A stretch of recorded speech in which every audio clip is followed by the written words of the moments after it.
Hello, everybody. Welcome back to another episode of Level Up Cleveland. This week we have Mr. Ray Conde with us. Ray's a drummer. Yeah, drummer. For it's death metal that you pretty much like the more of the death metal. And I want to get into that a little bit too. I have some questions for you about that. But that's basically what the average person, that's what you would tell them, right? Pretty much death metal. Yep, pretty much. And you do both drums and vocals, and sometimes simultaneously in some of these bands, because you're in several bands, and we'll go over all that also. Yes, sir. So anyways, Ray Conde also might be familiar to some people because your father was also in the music scene for a long period of time. Oh, yeah. Real local, kind of like a legend. Lots of people know who he is also. Yep. And so that was part of the reason I got interested in you, to be honest, because I was familiar with your dad's name, and I'm like, really? It's this kid, so you get him down here. But you're not definitely doing the same kind of music as Pops or anything like that. No, but he taught me a lot. Taught you a lot about everything too. Oh yeah, big time. So how long have you been doing all this? When did you start getting involved in this? How does this all begin? Well, I guess it all starts with him, right? Growing up in the house with tons of guitars and his bands, I have really early memories of kind of falling asleep, like in my little nook, like while he's practicing with his friends and stuff like that, rehearsing for gigs. And my mom was like a total rocker chick too, and they had my sister in high school and stayed together, and the whole story. So I really grew up around music, and as soon as I could, they put an instrument in my hand, and drums was the one that I gravitated to. And so he bought me a drum set, probably 5-6 years old, something like that. Wow. Little mini kit. Yep. The music that I was getting hit over the head with so much with my dad was kind of hard to begin with. I mean, he's an acoustic guy, in his later days, but he was in like Rush cover bands and Van Halen cover bands and stuff like that. So I was really exposed to kind of a harder side of stuff from the get-go.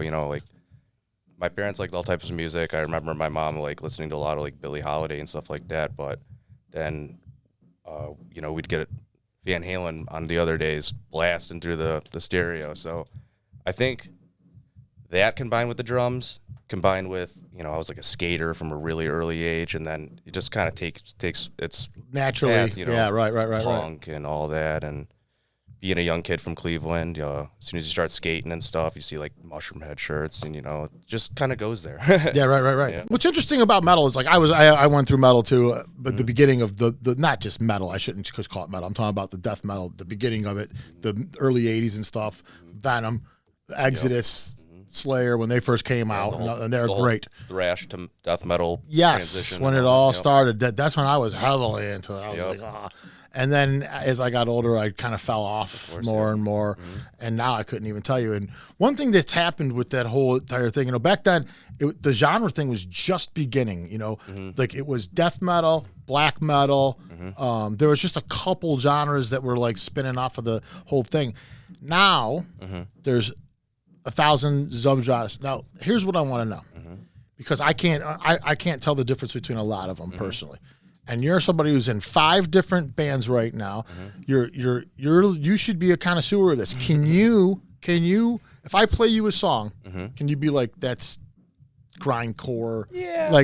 And know where that fits? Yeah. For short answer, yes. Long answer, it'll be debated. Also, good point. It's all about a timbre or a feeling, but it also has to do with, if you pick up that package and it's packaged a certain way, it could sound one way, and then someone's like, that's death, no, that's black, because it's got an upside down cross on it or something, that's automatically puts it into a black metal type thing. It can, it's super esoteric even to this day. It's even more so to this day. Let me talk about some of the bands here. All right. So I'm going to read these because there's a lot of them, and some of them are very complex names. Yep. Like, for instance, Sarcophagus. Sarcophagus, indeed. Yep. Tell me a little bit about that. That's so, what would you classify that band as? That is true death metal. Okay. No subgenres, none of that. We try to be just the representation of a death metal band. And you just do drums in that band? Just drums in that band. Yeah, I've been with this band probably a little over a year now. I'm their second drummer. This is the first band I've ever joined that I didn't start too. So. Oh, really? Yeah, that was So you joined into this band. So you like these guys. I mean, obviously this is something that you got into, so this is a little different for you. Yeah. So my previous band was also, death metal, no subgenres. And we played gigs with these guys and stuff. I knew them and all that. And they lost a drummer and called me, and it was a great fit. But like I said, this was the first time I ever had to learn like a whole album and stuff like that. Right. Somebody else wrote. And it was a challenge for sure. Are you a songwriter also? Do you tend to write a lot of this music that you play in these bands that you start? Do you tend to like write the songs also, or do you collaborate a lot? With the metal, it always starts with a riff, right? Mm-hmm. But yeah, all my bands, it seems like we build it out together. Do you know any guitar? Not enough to contribute to that. I know enough to talk and say this, but not to show them. I got you. You haven't developed your hands to play really well because you're a drummer. Yeah, for instance. Yep. So, Sarcophagus, Orphaned, another band. Yep, that one. We've only been going for about a year or two. This is one of those weird subgenre ones that can get really murky really fast. So we're kind of like a hardcore black metal. It's really weird. It's really hard. To the average listener, it'll sound like black metal though. Oh, really? Really oppressive. That's and that really comes down to lyrically, I think a lot, right? I mean, like that's really about and visually, not so much musically. Yes, I would think so. I mean, there is a certain the scary evil always tries to align itself with black metal and stuff like that, and we're more of a hardcore aesthetic, but it sounds scary and evil in black metal. That's the easiest way to put it. So okay. So when you're doing this kind of music, I guess it's really like no other music, but when you're doing something like this, what makes you want to join so many bands and start so many bands? Like at what point? Okay, like for instance, you're at 4. At what point are you like, I need a 5th? Like how do you get to that point where, especially since a lot of this is kind of doing similar things as to another one, just with a different group of guys? Is that what it is? They always say like every scene in every city is like 5 drummers and 20 other guys, right? Right. So that's kind of what happens is you get a lot of calls once you start playing gigs, and because the Venn diagram of guys that are able to play the double bass and all that and willing to be a good bandmate and put in the hours is small. So once you get a reputation of being one of those guys, you get the call all the time. I can see, yes. And I just like staying busy, like as simple as that. I like having a full schedule and having 5 band practices a week sometimes, and a gig on top of that. You don't wear out, man.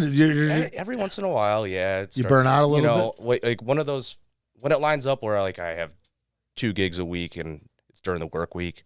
Yeah, sometimes that'll wear on you, and you get to bed at 1. Yeah. But no, other than that, I don't like twiddling my thumbs. So another thing I think people ask of themselves a lot, especially when they hear this kind of music for the first time or the first few times you hear it, because your ear has to adjust to death metal and stuff like that. If you're somebody that's been used to pop or something high produced type music that's poppy and stuff, when you hear that music, it's a shock to your system, and a lot of people have an adjustment period to it and everything, especially the vocal, right? Right. I think a lot of people don't think that those vocals are actually people actually doing what they're doing. A lot of it's effect. I think a lot of people believe a lot of it is. And I think some bands use effects and stuff like that also. Yep. But I think the best of the best, right, that they're up there because because they can do it. Those weird gutturals and sound like they're in a sewer and but I mean, like, do it do a whole night of it. And then do it again. Yeah. And you're doing it. Yeah. I mean, so how does that work? I mean, when I'm thinking about like somebody who's raw, and then doing it again and again and again, doesn't it? Technique, man. It all comes down to that. There are guys that do it wrong and blow their shit out every night. And they don't last, man. They just simply don't last. You have to learn how to be able to get up there every night and not shred the shit out of your throat. Is there just like a level, a balance that you have to not pass that threshold? There's things you push from your stomach, stuff like that, instead of, being real throaty and pushing from the top of your head. That's how you get a headache and polyps and shit. But I mean, especially it has a lot to do too with the stuff that I do is a lot lower. The real low register stuff. Yeah. That's a little easier to not blow your throat out. Really? Because you got to push from your diaphragm and stuff like that.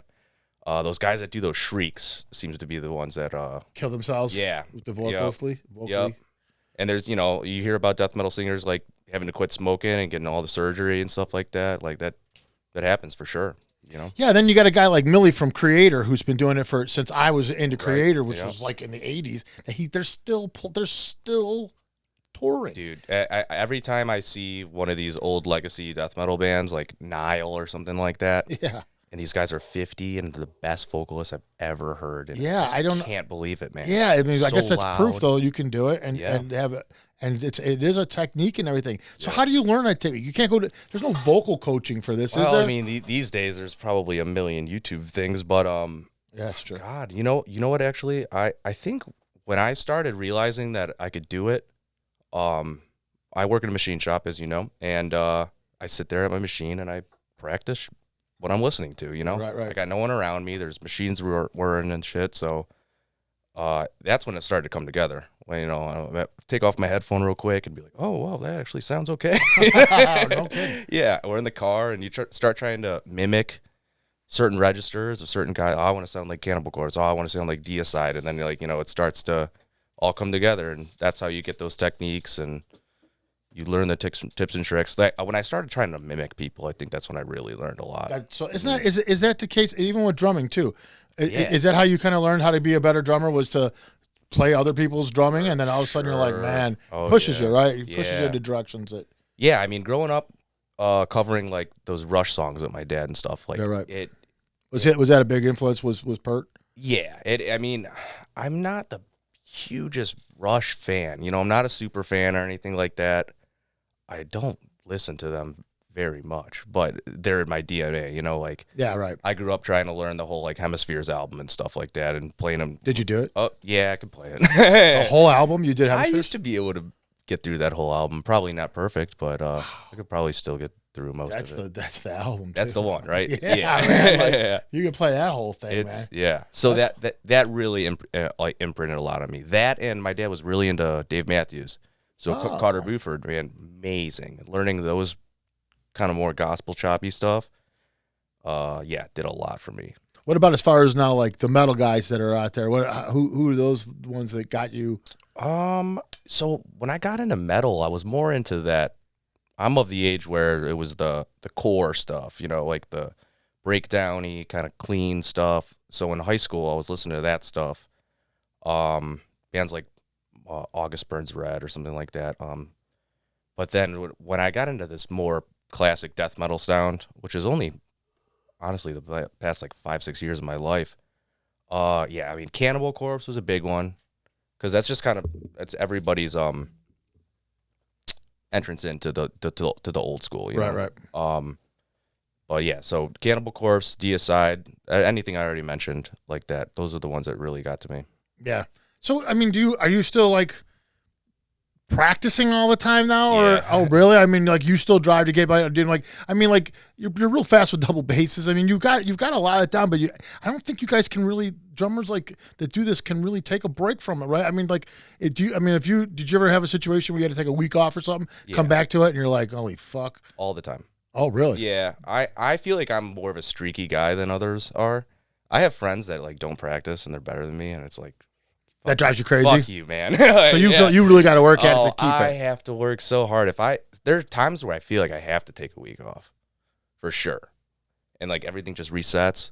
That's good. Certain like balance things, and you're like, I don't know, I can't like point with my toes today. I can't feel right on the seat, and then I, just be like, walk away for a couple days, dude, and then I come back and everything's fine. That happens absolutely still. But like I said, being in 5 bands, sometimes I just have practice, and I'm not going to cancel. Yeah, right. Yep. So, Immoral Rope, another band you're in. Yeah. It's a band where you do drums and vocals together at the same time. So this one, I just started, Noxis, my old band, my guitar player, Grant, I'm also in Sperm with him. Great name. And now I'm in Immoral Rope with him. He's kind of like my sidekick. He's, I got you. We like all the same music, and we wanted to start specifically a war metal band. War metal is like Blasphemy, if you ever heard of them, or like any of the South American stuff, like Mystifier and stuff. It's like, it's black metal. Sounds a little more death metal to the ear. It's really aggressive black metal. I think that's the easiest way to put it. So yeah, I started that band about a year ago. Just recorded an EP, got a label for it, hopefully. And that's kind of my baby right now. It's my favorite project if I have to pick one, because it's one that I started myself. Oh yeah. So, but you said all of them except for Sarcophagus, right? Sarcophagus, right? That's the only one that you didn't. That one was already going. Yeah. But even the ones that I started as the first drummer, they're kind of not my project. Oh, I see what you're saying. Yeah, this one is my like brainchild. That's your baby. Yeah. This is the one you pay the most attention to. Would you say, without offending other bands? Yeah, it's the one that I spend the most time thinking about. That's for sure. Yeah. Now, do you have a part in writing in each one of these bands also? Like as far as the writing part, did you play a part in bringing stuff to the table? Yeah. Now, you're not bringing just drums to the table, right? When you're bringing a song, how do you convey your ideas to the band when you're thinking of a guitar part or something for the song? A lot of times we just like use references, like, that part that sounds like that Monstrosity lead, or that Cannibal Bomb Blast part, stuff like that. Do you actually name stuff sometimes by what it sounded like? We have had, we've had dry erase boards that just says like, Cannibal Corpse ×2. And everyone knows what that means, right? Single Sugar Bob ×1. It's like, okay, it's funny. I've taken pictures of them. Yeah, right. That's what it is. But that's how you guys do it, pretty much, and then you just kind of like piece it all together. Or it's like a time thing, because I'll be like, threes. Let's go into threes instead of fours here. Stuff like that. Like I can talk in drummer speak. Yeah, right. Stuff right, like right, that. Right. All right, we're gonna take a break right there. When we come back, we'll be talking with Mr. Ray Conde.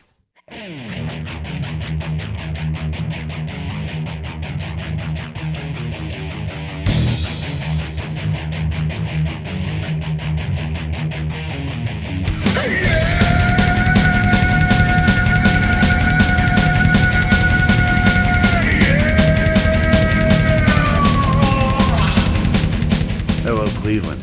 I am ZM Delgado, author of the Rust Belt Rock Review at ZachO'Lantern.com, and I am here to bring you your weekend concert calendar update. First up, Friday the 23rd at the Foundry, you're going to be able to check out Flourish with support from Iconavera, Broodmonger, and Ignominious. Saturday the 24th at No Class Cleveland, New York hardcore band Combust is coming through town. They've got support from Warren, Exhibition, Live It Down, and Captive. Sunday the 25th, you're going to have a hard choice to make, Cleveland. Will you return to No Class Cleveland to see Bag of Humans, Dead Earth, Ill Anatomy, Portraits of Betrayal, and Fake Muslims? Or will you join me on the east side at the Grog Shop, where I'll be checking out Sludge Legends the Melvins with support from We Are the Asteroids? Tough decisions, Cleveland. Tough decisions to be made. You make them on your own time, because right now I'm out of time. I want to thank you for watching Level Up Cleveland every single week. And until next time, rock on, Rust Belt. Back to you, Brian.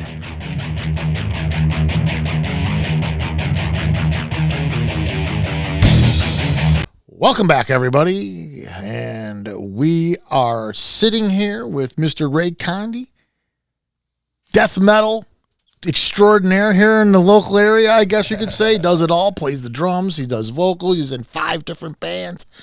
And talking to you, though, you do a little more than just the death metal thing, and you do a little more than just this. I remember when I was into the death metal scene a little more, I was very tunnel vision. I was like, death metal or nothing, poser, all that kind of thing. But not you. I think you kind of started off being influenced also in a certain way, and yeah. One band we haven't mentioned yet that's maybe my favorite band ever is Genesis. Really? Really into Genesis. Peter Gabriel era Genesis. So, yeah, the whole prog thing kind of takes me into a lot of different realms. Yeah, because more psychedelic, right? Mm-hmm. Yeah. So, like what else? I mean, there's a lot, because the reason I asked that is because I love Genesis also. I love that old Genesis stuff a lot. But the one thing about when you get into the progressive stuff is how different it all is. It's considered prog, but it's only because of it's a progressive thing. Right. It's not really how it sounds or whatever. They all sound different, very different. Yep. So where did prog take me? Yes. All right. So You asked the questions. Yeah, I was pretty into prog metal in high school and stuff like that. Between the Buried and Me is a band that I was really into. They're like super avant-garde. They do like blast beats and then they'll do like a hoedown, like super weird, you know. Oh, cool. They tour with like Dream Theater and stuff like that, and their drummers, when they were on that tour, do like dual solos and stuff like that. They're very much one of those prog metal bands.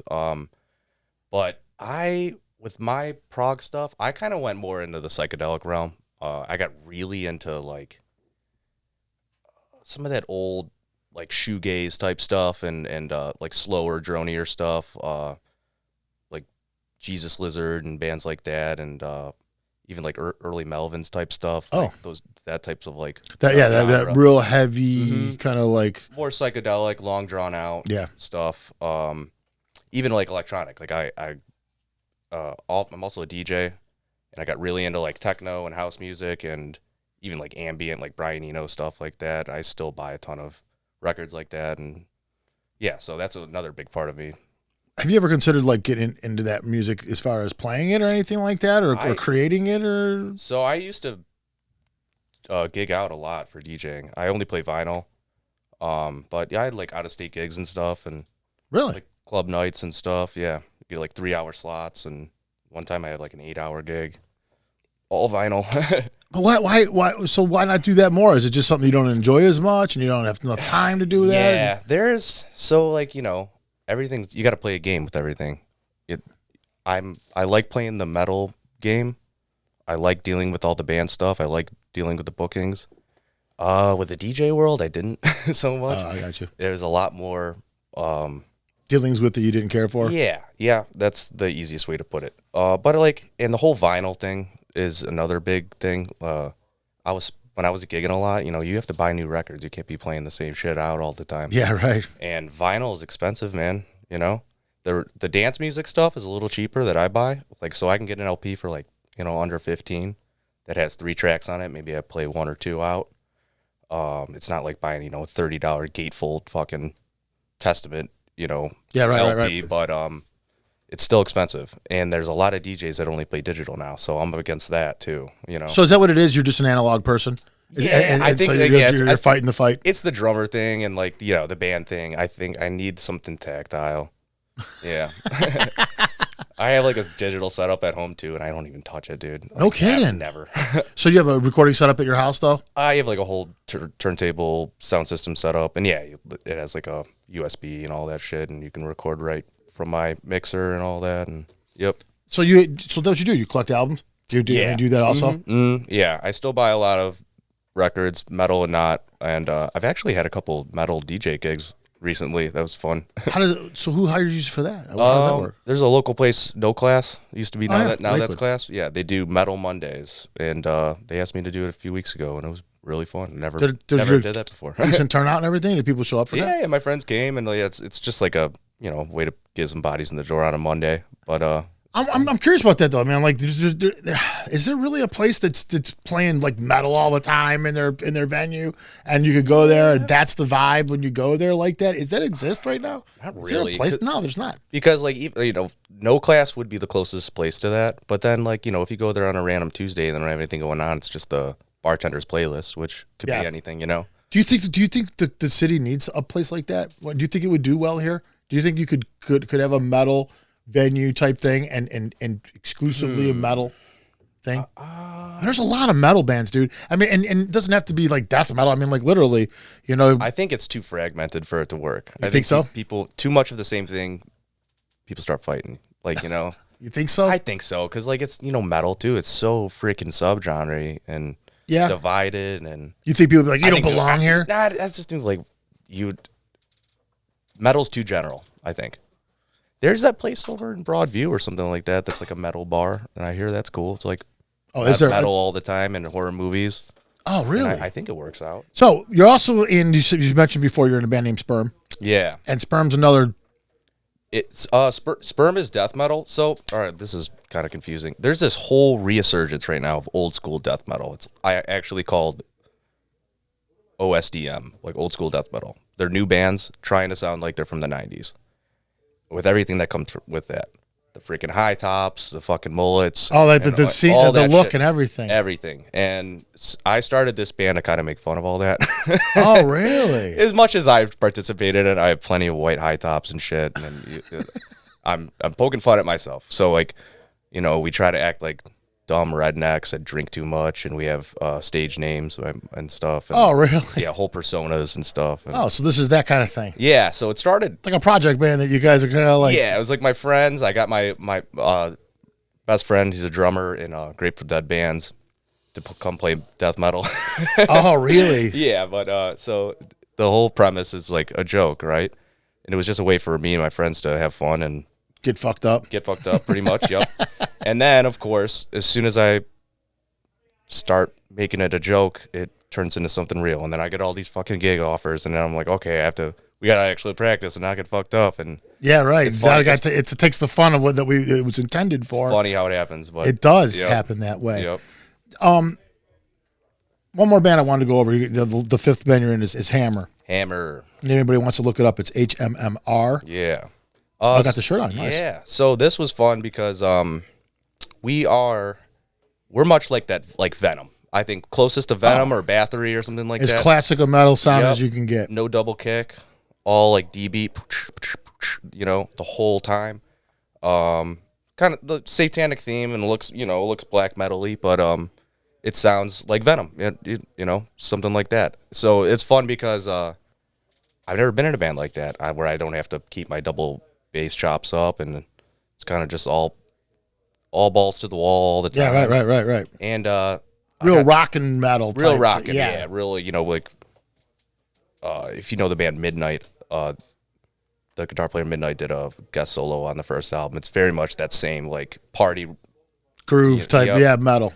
What's cool about this band too is I got poached, like just random cold call from a guy. It's like, hey, we need a drummer, and somebody recommended you, and like that's never happened. It's always been someone I know, you know. Yeah, right. I don't know. It felt gratifying. You feel like it's gone outside of the realm of the little circle here, and now you've kind of spread out a little bit. For sure. Yep. But that is cool because you are right. I think and when you say that you're kind of like, you know, not to toot your own horn or anything, but you're kind of unique in the fact that you've gone all the way with the whole metal drummer thing. You've gotten the double bass thing. You know, like there's certain tools that you got to have as a drummer if you're going to play this kind of music. You got to be able to walk into and say you can do these things, or else you're useless to these bands. Yep. And because there's not a lot of them, kind of like a bass player, they're rare. You know what I mean? A real bass player? Yeah, they're rare. You know, so you like if you're that guy, you could play with any band because they all need you. You know, everybody needs that guy. You guys played in gigs? Are you gigging with all these bands too? Is it just? It's not just practice. I mean, you're playing out with these bands. Yep. Is it always local? You've been pretty staying local with these bands so far. You know, we play a lot of Cleveland, so it's Foundry and No Class is like my two home bases. No Class really is the bulk of my gigs. But then like we have a lot of Akron gigs out in Annabelle's or sometimes house shows. Got one in Sandusky coming up. Sarcophagus is starting to go out of state more. We did one in Buffalo. A couple months ago, we just bought a trailer, so we're hoping to. Oh, really? Yeah, hoping to get on the road more. So you guys, some of these bands are actually taking off for you and stuff like that. I mean, it's not just like. So the way this whole like new wave of death metal goes, it's internet based, of course, and these labels that we get on, they're small one-man operations usually, right? But they have 10,000 followers on Instagram or something like that, and then there's 12 other bands on that label, and they're all in different cities. So you have a built-in network just from being part of this scene. Even if you're not on one of those special labels, it's just like everybody takes care of each other, knows each other. I have bands crash at my house all the time after gigs, cool. And like you just try to, promoters don't take care of you like that. No. Well, and in this world we're living in, I mean, self-promotion is it. And bands helping each other is what it's about. Absolutely. How would you rate the local metal scene in Cleveland? How is it now? I mean, for death metal specifically, people in other cities think like Ohio is it. Like every band's coming out of Ohio, and every band is coming out of Ohio, but that doesn't mean that we have like a huge scene. So like this summer, like I was seeing some like DIY gigs for some death metal bands like out in like Pacific Northwest area. And they got, fucking 1,000 people showing up to a Generator show. Really? Yeah. And like people think that we got that going on here, and it's like, well, we had all the bands, but I mean, we do them here too. Like, well, last year we had a big generator show down at Crooked River Skate Park in the Flats, and it was big. I mean, like, you know, few hundred people came out. But how do you get permission to do something like that? You don't. You don't. No. So we showed up with the gear and a generator, and the ranger comes by and says, "Just pick up your shit." Are you serious? And we got trash bags and picked up the shit, and everything went off fine. And nothing afterwards. Nothing. And you think you could pull this off again? Yeah, we're thinking right now that we want to do in the summer. Wow, dude, that's really interesting. And there are smaller generator shows. There's one Monday. There's the punk kids really keep that shit alive. It was an endeavor to do a death metal one because you need more sound and little bigger generator and you know, fucking aggression. How do you feel about punk music? Are you into punk also? So since No Class is kind of like the home base for metal, formerly Now That's Class. That was like a punk bar, right? Like tried and true punk bar. I lived at the house next door to Now That's Class, which was like a punk house. Like for 20 years, all punk bands. We'd throw shows in the basement and stuff like that. So you lived over there? You lived at the house next door to the bar itself? Yep. That's got to be. It was like wild. It was like an extension. It was really? Well, how did you get into that? How does that happen? Well, I was just into the DIY scene. And I needed a place to live. And so there's already a bunch of dudes living there, and you just kind of like joined the fraternity almost like. What got me into all that DIY stuff? We didn't even talk about any of this. I was really into noise music, straight up fucking harsh noise, like stuff like that. And that's like a very DIY, very underground, as you can imagine, is not for the masses. No. And I just met those guys through that. You just go into warehouse shows and house shows and shit like that, and they just become friends, and then you hear that they have a room open. What a cool band with Assault, too. You should check them out if you like that old thrash. Yeah, that's what he said. And he's like... kids are like loving 17 or something. Yeah, he loves them. Yeah. So two of those guys in that band are in this band, Mutilation Barbecue. Right. He was talking about them. I play with them all the time. No shit. All the fucking time. Yeah, those are my homies. And then Grant, my guitar player in Sperm and Immoral Rope, is in a band with some of the guys in Assault. No shit. So they're another. You guys are all like that, right? Yep. It's just like a huge group, and you guys just change parts. Always. Yep. No shit, man. That makes it even more fun. It's fun. Yeah, it's fun. It's like a big freaking, like I say, it's these factions that are created through the scenes where they're just all over the place, and it's like this big group. Because we always talk about like the fact with swingers. Yep. Yeah, they're like musical swingers. It's nice. It's nice though, because then like the competition's there, but like I feel like because we're so close knit and everyone's bands, like there's no animosity, like, you know. Yeah, except unless we're playing together. I'm playing and your band's playing. We're gonna. Yeah. It's not animosity, but there's always like, they were better than us tonight. Yeah, damn it. God my double basses were killing you tonight. No, like it lights a fire under you for sure. Absolutely, especially those fucking young kids in Assault and Mutilation Barbecue. They make you sick. 16. You're like, you sons. They're really good, huh? Bastard. Are they really that good? Oh, they're great. Now, as far as putting stuff out, these bands that you're in, do you consistently record with them also and put stuff out? And so these are all bands that are all original. So and you're putting music out with all of them, and you're gigging with all of them. Yep. Yeah. So it's busy, but but who manages this for you? Do you manage this also on your own, or do you get any help? I mean, like everybody helps. Everybody takes a role. You know, in all my bands, I'm not the guy that kind of takes care of everything, because when you're a band these days, especially with metal, you're a merch machine.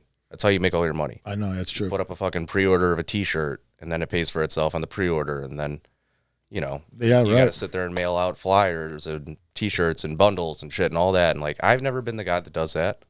But you got guys in the band for that. Always. You got a guy for it, right? Yeah, somebody does it in every band. Now when you were talking to me about some of the bands you're in, you're talking about some of the black metal type stuff and some of the satanic stuff that goes along with some of this stuff. And obviously, if you've been alive very long, you understand how this has played out throughout the centuries, as far as when Satan enters into music and how this is all perceived. And I was into black metal when I was younger, and the way I always took it, and I don't really know, I haven't really talked to anybody about this, so I'm curious what you think. The way I always took it was like, when you create this music, it's kind of like creating a horror movie.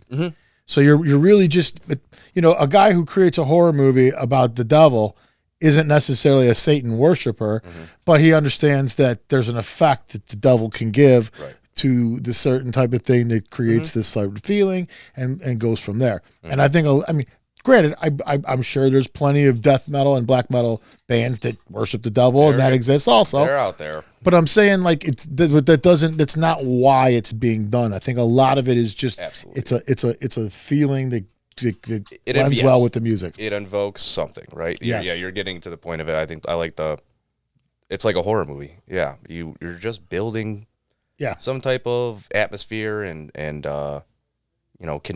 Satan is a good condition for that, and evil and darkness and all that. 100%, and that's what Satan really represents. It's not necessarily having to be this figure person or anything. It's just represents hedonism and power and aggression, and that's what the music is, right? So 100%. That's what it is. Yeah. So like when you guys are writing these songs, and you have to create that kind of stuff, where do you guys draw that from? I mean, do you feel like you draw it from other music and other bands too? Yeah, absolutely. I mean, I'm a huge like nerd too. Like I'm real into like fantasy and anime and shit like that.